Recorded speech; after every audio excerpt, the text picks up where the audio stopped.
under the 50-50 accountability, I'd say, well, I've done my part. I went halfway, they didn't come the other half. That's not my problem. It gives people the license, if I could refer to it that way, to be able to say, I'm going to call you on this. Whereas in the past, they wouldn't do it.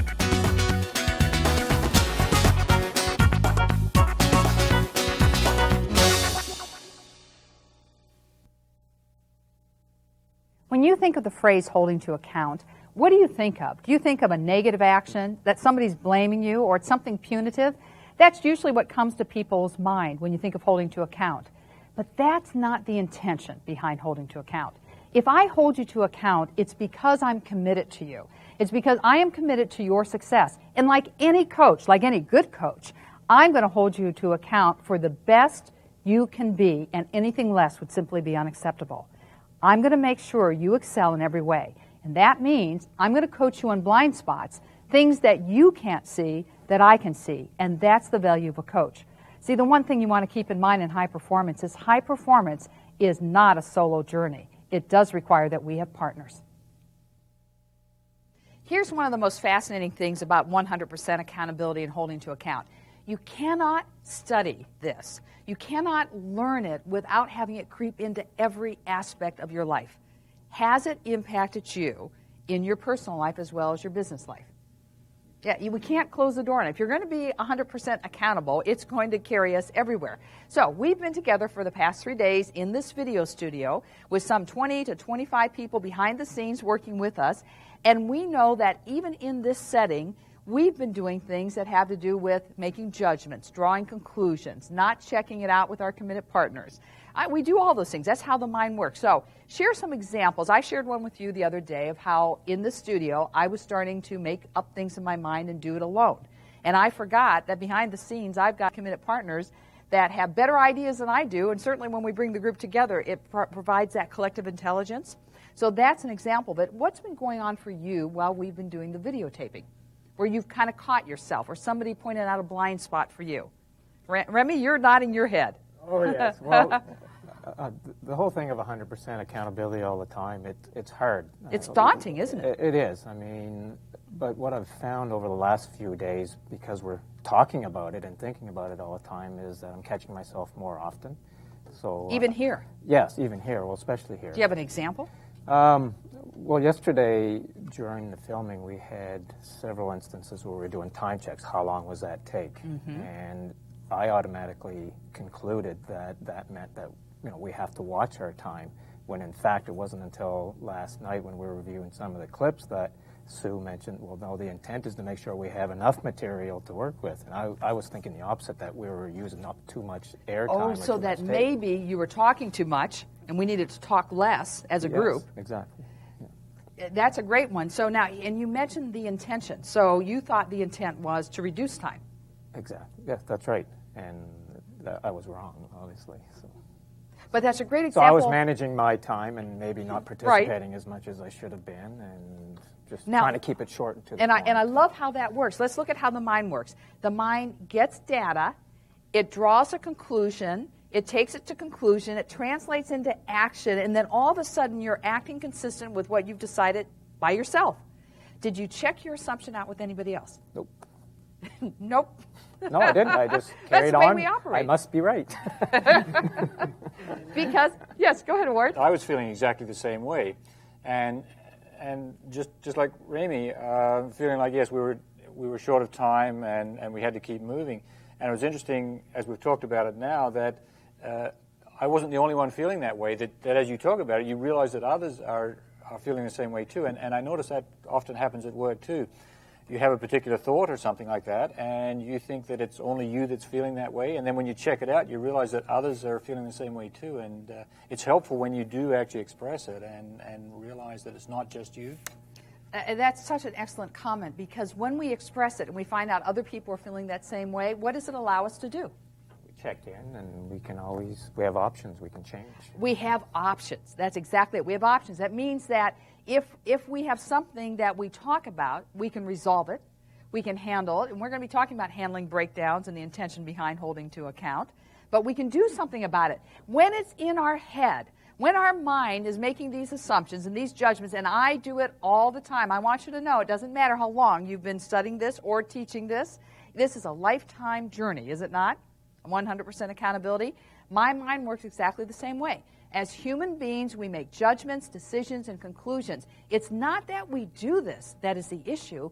It's what do we do with it the moment we catch ourselves. That's why we're having this conversation. Tell me some other things that you notice about how your mind's been working these last 3 days. Well, with all this setup, very professional, lots of camera people and a lot of technical people around, the makeup, the hairdressing, I feel like we need to strive for perfection here. So in our interaction with other people, you're looking for the being very specific, being very clear, being perfect, and that kind of hold you up a bit in communicating your ideas and opinions. Yes, well, and there's something about safety to speak up. When we're trying to look good or be perfect, which all of us would love to be, right? Yeah. When we're trying to do that, do we take greater risk or do we take lower risk? Always lower. Will we have high performance that way? No. So perfection, by the way, is never the quest in 100% accountability. Can't be. In fact, if you were perfect, Norman, you wouldn't have red hands. Yeah, what am I doing with that, by the way? And this is one of our themes, by the way, because as we start talking about the intention behind holding to account, one of the reasons when we have boxing gloves, what does that mean? We're trying to what? Protect ourselves, right? Defend ourselves. So we're going to come back to that, but let's take what you just said. When we're trying to be perfect, so you see the makeup people here, the hair people, and then we've got camera people, and we know this costs a lot of time and money with everybody here in the studio, right? So now we're trying to do the most perfect job we can do. Except the people who are watching this video and learning from this program, are they perfect? I'd like to be there hearing them answer this one.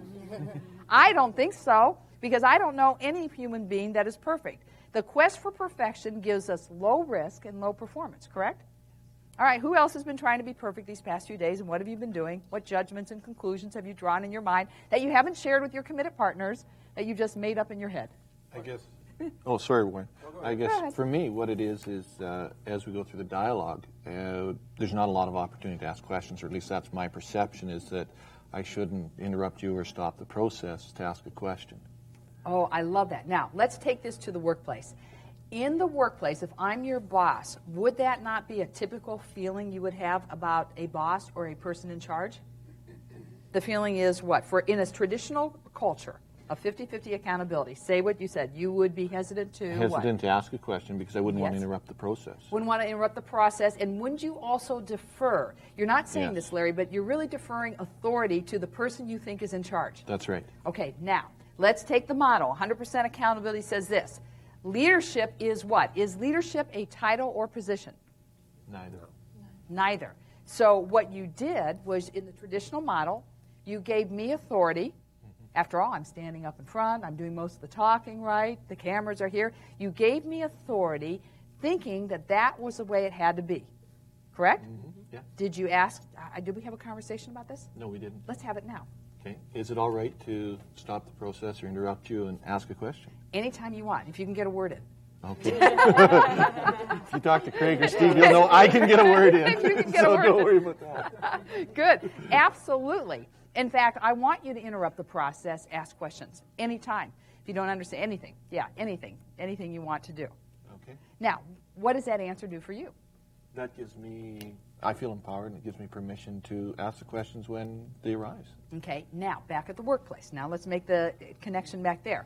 Let's say back at the workplace, you find that you are shrinking the game, that you are not participating to the fullest extent possible, and you check your mind. See, this is where you want to go back in 100% accountability. You go back to what your mind is thinking. You check your mind, and you notice that you have deferred authority. You've given authority to somebody else, and you've taken your own ability to contribute away. Mm-hmm. If you can't ask permission, because sometimes things are happening quickly, right? What can you do? You're on the sidelines. You can choose to do what?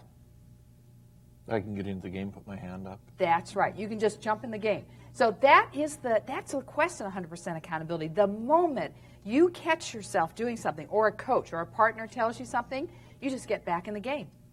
Mm-hmm. As simple as that. So anyway, we have an agreement. You can ask any question, interrupt me anytime you want. Of course, they can't because they haven't asked yet. Okay.